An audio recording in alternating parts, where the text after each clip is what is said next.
In this video, I'm gonna teach you how to connect N8N to PostGRE. It's a very easy process, so make sure to follow along. In this video, I'm gonna give you basic instructions on how to establish an initial connection between N8N and PostGRE. I'm not going to go super into detail because the purpose of this video is to be quick and straight to the point. So to begin, click on the option to add a node or drag to connect. And once you click on this option, you will be able to look for PostGRE. So on the nodes, look for PostGRE, and you should be able to find it directly here.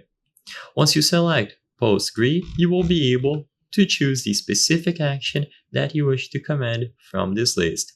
So now you can select any of these.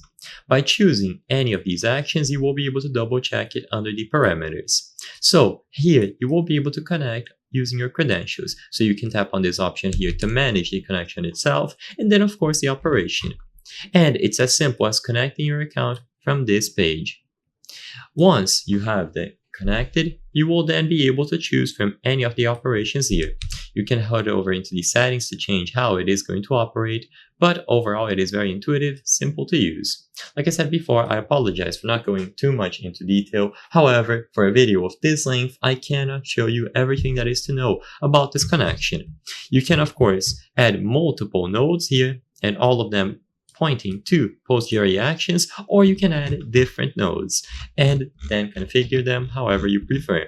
As long as you have a credential connected here, it is going to be picked up and used according to your preferences. It is simple to do, and N8N will usually always have the option for you to connect with credentials for any node.